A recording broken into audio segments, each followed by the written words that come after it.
Dans le but d'informer la population témiscamienne sur les différentes mesures prises dans le monde municipal pour s'adapter au contexte de pandémie du coronavirus COVID-19, voici Mme Claire Bolduc, préfète de la MRC de Témiscamingue.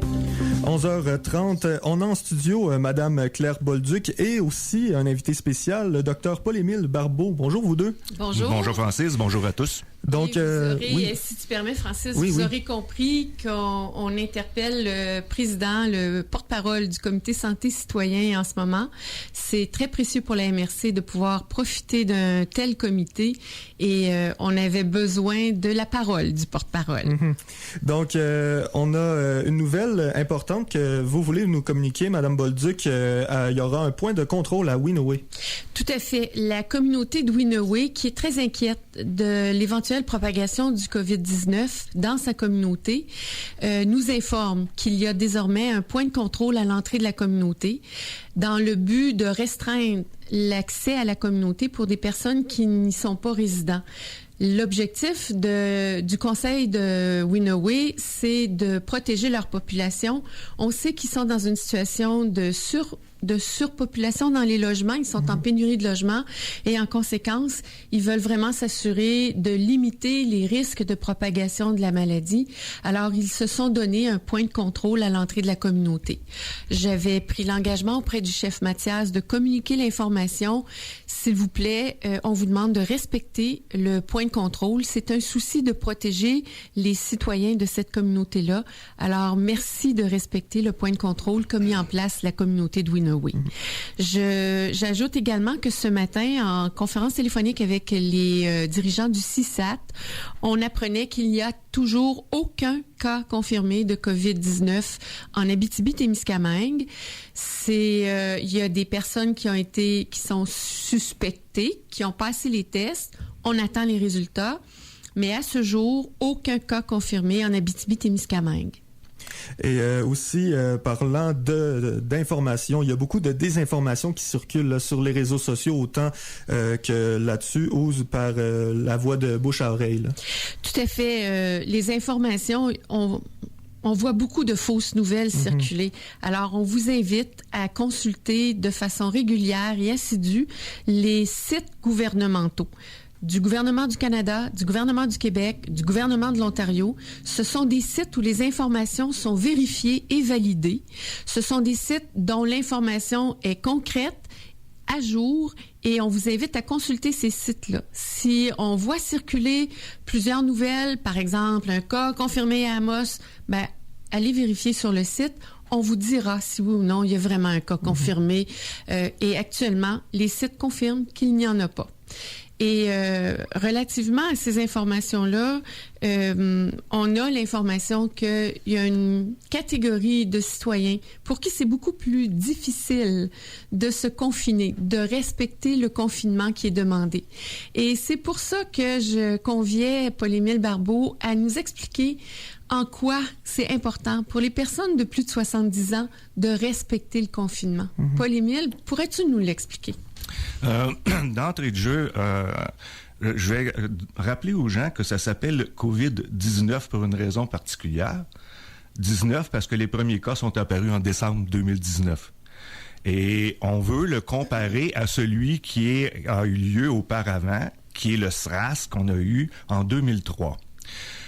Pour que les gens comprennent un peu ce qui se passe, le COVID-19, c'est le petit cousin du SRAS de 2003. Alors, si vous vous souvenez bien, ceux qui étaient là en 2003, c'était un virus très, très, très agressif qui a tué beaucoup de gens, particulièrement dans la région de Toronto, dont 44 personnes qui soignaient les autres à l'époque, OK? Et aujourd'hui, on a son petit cousin qui fait son apparition. Il a changé en bien dans un sens, puis en mal dans l'autre. En bien dans quel sens? Il est moins mortel, en ce sens qu'il va avoir moins de gens qui vont en mourir. Mais faites bien attention, là, parce que ça veut pas dire qu'il y a personne qui va en mourir. Puis j'entendais des gens à un moment donné dire « Ouais, 2%. » Ben, écoutez, si vous dites que 2%, c'est pas tant que ça, il faut se rappeler que là où il s'est amélioré d'une façon désavantageuse par rapport au SRAS, c'est qu'il est beaucoup, beaucoup plus contagieux. OK? Alors, si vous dites qu'il va y avoir, mettons, faites un calcul, 80% de la population qui serait atteinte au Témiscamingue, puis après ça, faites votre calcul avec le 2%, vous allez vous apercevoir que ça fait beaucoup de choses. Le problème qu'on a par rapport à une épidémie ou une pandémie, c'est que il y a les gens qui le nient. Ah, ouais, non, faut pas s'en faire avec ça. Il y a les gens qui s'énervent trop. Puis le principe, c'est de garder la tête froide. Quand on dit aux gens que le plus haut taux de mortalité, c'est chez les gens qui ont des maladies et ou qui sont âgés. On sait que les gens qui avancent dans l'âge ont tendance à avoir d'autres maladies, du diabète, de l'hypertension, des maladies coronariennes. Puis il y a des gens qui vont avoir 70 ans et qui vont avoir aucune de ces maladies-là. Mais on sait que l'immunité en vieillissant devient moins performante. Ce qu'on dit aux gens quand on vous dit de rester chez vous, il faut bien réaliser que vous n'avez pas à rester assis dans votre salon devant votre téléviseur. On a une chance merveilleuse. On est au Témiscamingue. Mm-hmm. On en a de la place pour se promener. On est capable d'aller dehors, de prendre des marches, de tenir ses distances. Mais c'est évident qu'on veut éviter d'être dans des lieux où on a ça favorise la proximité des gens. Et quand on va arriver dans la proximité des gens, c'est là qu'on va avoir la chance qu'il y ait des gouttelettes en parlant. Hein? On peut juste positionner, on n'est même pas obligé de tousser pour en recevoir des gouttelettes des gens. Le problème, c'est qu'on a affaire à un ennemi qui est invisible. Or, on est porté à l'oublier puis à pas en avoir peur juste parce qu'il est invisible.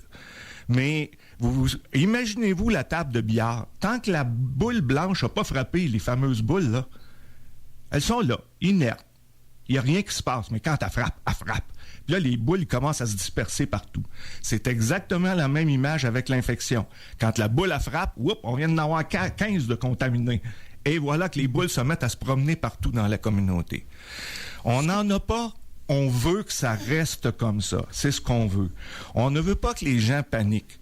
Mais on veut garder la tête froide et s'assurer qu'on ne fera pas comme ce qui est arrivé en Italie, comme ce qui est en train de se produire aux États-Unis ou ailleurs. On veut garder notre milieu sain. On veut passer à travers cette étape-là. Puis, ça se fait simplement. On n'a pas besoin de paniquer. On se lave régulièrement les mains. Oui, on peut prendre l'air. C'est un des avantages qu'on a d'ailleurs au Témiscamingue. Mais ça donne rien d'aller faire l'épicerie avec un paquet de monde. Une personne est capable de faire l'épicerie. Et là, arrive le temps de dire, ouais, mais moi, j'ai des parents âgés. C'est possible d'aller faire l'épicerie pour ces parents âgés, d'aller leur porter l'épicerie. Vous n'êtes pas obligé de porter un masque pour aller voir vos parents. On évite le plus possible les embrassades, les étreintes, parce qu'on peut toucher des choses sur lesquelles est allé le virus. Là, ben oui, mais il n'y en a pas en Abitibi-Témiscamingue.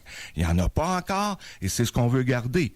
On n'est pas à l'abri. Il y a beaucoup de gens qui voyagent en Abitibi-Témiscamingue. On peut avoir un cas qui va arriver n'importe quand. Et on n'en veut pas. Alors, on va prendre les moyens, on va se protéger, mais en gardant notre calme, puis en prenant pas ça comme quelque chose de personnel. C'est pas parce que j'ai 75 ans, puis qu'on me demande de faire plus de précautions que je suis accusé de quoi que ce soit. On veut me protéger. On ne me considère pas comme un agent nocif. On veut prendre soin de moi. On m'aime, donc on ne va pas aller me postillonner dans la figure, on ne va pas m'étreindre, on ne va pas m'embrasser, on ne va pas me serrer la main à pu finir parce qu'on veut que je me rende jusqu'à 80. Puis si j'ai 80, on veut que je me rende jusqu'à 85.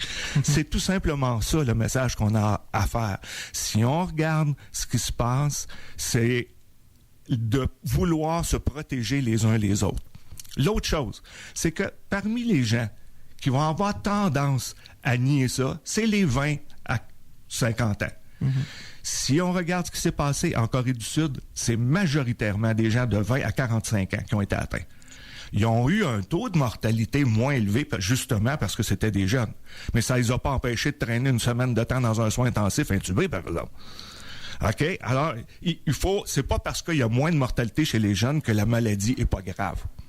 Alors, on prend des mesures simples. On garde la tête froide. On se lave souvent les mains. On essaye d'éviter les contacts vraiment proche à proche.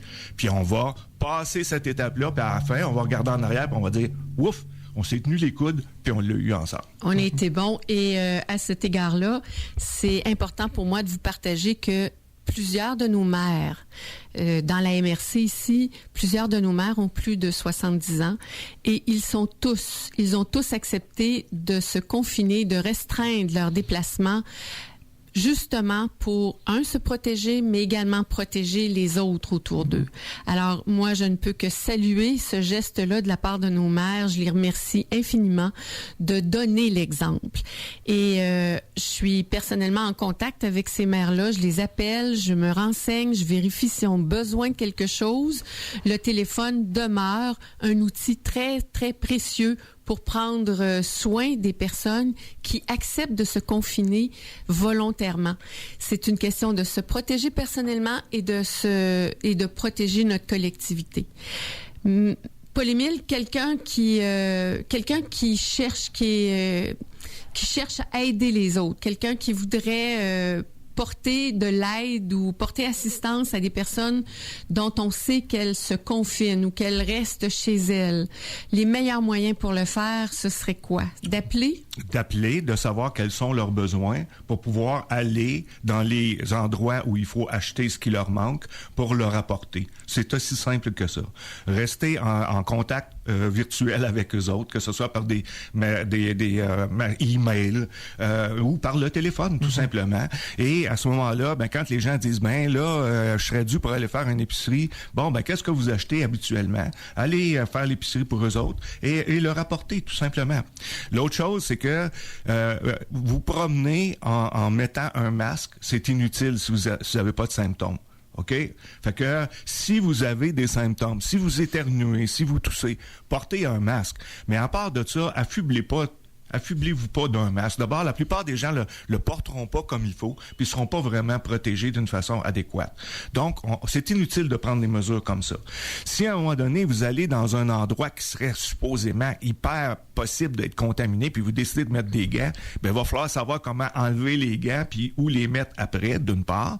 Puis d'autre part, être sûr que vous ne mettez pas les gants dans votre figure pendant que vous les avez. Parce que ça donnera rien. Ça va être la même chose que si vous aviez les mains nues puis vous allez vous gratter sur le bord de l'œil ou sur le bord du nez. Ça va faire exactement la même chose. Donc, pas de mesures exceptionnelle, extravagante. Le gros bon sens, la tête froide. C'est ça qu'il faut garder. Restez calme. Et le premier ministre lance ce message-là depuis maintenant plus d'une semaine. C'est la distanciation sociale qui fait la différence. C'est le fait de maintenir une distance appropriée entre les personnes. Ici, en studio de radio, on est tous à au moins 1 mètre l'un de l'autre. Hier après-midi, avec les 2 maires, c'était la même chose. On garde nos distances, on ne se touche pas et on se désinfecte les mains à toutes les fois que c'est nécessaire. L'autre élément, et là, je m'adresse, je veux pas mettre en danger certains commerces, mais de se regrouper pour aller prendre le café avec la gang, que ce soit des personnes aînées ou des jeunes, c'est pas une bonne idée. Le premier ministre hier disait « envoyez à la maison », je pense qu'on vous donne toutes les raisons requises pour justifier cette demande-là, cette requête-là de notre premier ministre. C'est une question de civisme, c'est une question de santé publique, c'est une question de respect de nous et de nos concitoyens. On veut vous protéger. En ce qui concerne le milieu municipal, on a pris des moyens. On a pris des moyens de fermer les bureaux. On est en train de discuter plusieurs mesures qui faciliteront la vie des gens dans un contexte où plusieurs ne travaillent pas, où on se demande ce qui va arriver. Alors, au fur et à mesure que l'information nous parvient et qu'on peut vous la livrer, on va le faire et on va le faire très rapidement. Mais en attendant, et il s'en vient une fin de semaine plutôt froide, ça va être un bon moment pour rester chez nous. C'est la distanciation sociale qui va être garante de du peu de contamination du COVID-19. On va faire une courte pause et on va revenir tout de suite après. Vous écoutez CKVM. J'ai vu à la télé que chez Fenplast, ils donnent un rabais de 9% sur tous les fenêtres et portes. D'après moi, s'ils ont choisi 9%, c'est pour qu'on puisse s'acheter un beau porte neuf, des beaux grands fenêtres neufs, un porte-patio neuf et peut-être même un bay window neuf. 9% de rabais pour des fenêtres et portes neufs? C'est juste logique. Fenplast, portes et fenêtres à 9% de rabais jusqu'au 20 mars. Disponible chez Armoire Distinction Plus de Ville-Marie. 819-629-3342. La COVID-19 vous inquiète-t-elle? Vous avez de la fièvre, de la toux ou des difficultés respiratoires? Appelez au 1-877-644-4545. La marche à suivre vous sera indiquée selon votre situation. Dans tous les cas, la meilleure façon d'éviter la propagation des infections est d'appliquer les mesures d'hygiène et de prévention en tout temps. Consultez québec.ca/coronavirus. Un message du gouvernement du Québec. Pour tout dire, jusqu'à midi. 11h46, je suis toujours en studio avec Madame Claire Bolduc et le docteur Paul-Émile Barbeau. On parle toujours, bien évidemment, de coronavirus. Docteur Barbeau, j'aimerais vous demander si quelqu'un pense avoir des symptômes de coronavirus, que doit-il faire? Restez calme d'abord. OK? Il va y avoir... Dans la très grande majorité des gens, surtout s'ils sont jeunes, on va avoir des symptômes type grippaux. OK? On a de la fièvre, on va avoir mal un peu partout, puis on va tousser. Si on a ça, commencez définitivement à appeler. Ben, écoutez, si vous êtes vraiment anxieux, ça peut peut-être vous rassurer. Mais les moyens à prendre sont tellement simples. Vous pouvez prendre les moyens pour la fièvre, prendre de l'acétaminophène, prendre de l'Advil. Vous buvez beaucoup de liquide. Vous prenez le plus de jus de fruits possible. Vous traitez symptomatiquement. Le fait d'avoir un test pour savoir ou non si vous avez le COVID, ça changera pas grand-chose dans votre vie, là. Okay. L'important, là, c'est de respectez encore plus. Vous avez des symptômes grippaux, là, vous restez chez vous. Vous restez vraiment chez vous. C'est pas le temps de vouloir aller contaminer les autres personnes. Si vous êtes absolument dans l'obligation de sortir, là, le port du masque est vraiment indiqué. Mais il faut se rappeler que quand on a ça, on traite ça comme une grippe. Et quand est-ce qu'on va pouvoir sortir? Si on regarde les recommandations à l'Organisation mondiale de la santé actuellement, quand vous allez avoir arrêté d'être obligé de prendre des médicaments pour la fièvre, et quand vous n'aurez plus aucun symptôme depuis une période de 5 jours, vous pouvez recommencer à avoir vos activités ordinaires. Okay. Mais allez jusqu'à cette période-là, vous restez chez vous. Mais de toute façon, il y a des recommandations qui touchent les personnes, par exemple, celles qui arrivent de voyage, on leur demande un isolement volontaire.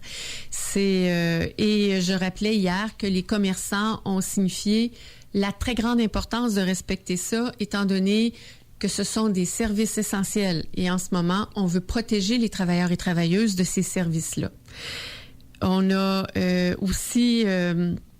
plusieurs mesures d'hygiène qui sont recommandées.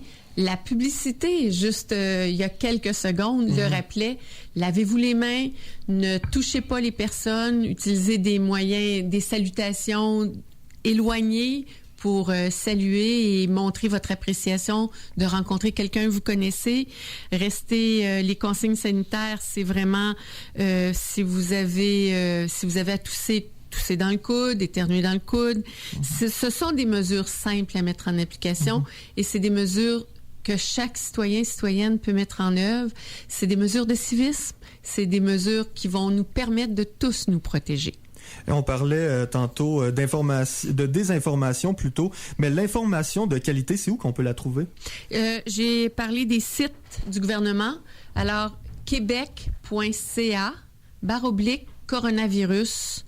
Pour nous, c'est très précieux. Vous avez Santé Canada simplement. Les informations, là aussi, vont porter plus largement sur les voyages, les précautions à prendre si on revient de voyage et tout ça. Et pour ceux que ça intéresse, le ministère de la Santé de l'Ontario a également un site qui est ontario.ca coronavirus et vous avez toutes les informations requises. Ces adresses-là sont également à l'avant-plan à toutes les conférences de presse du premier ministre. Alors, et c'est de l'information vérifiée, vérifiable. Vous pouvez, c'est des informations qui sont très régulièrement mises à jour.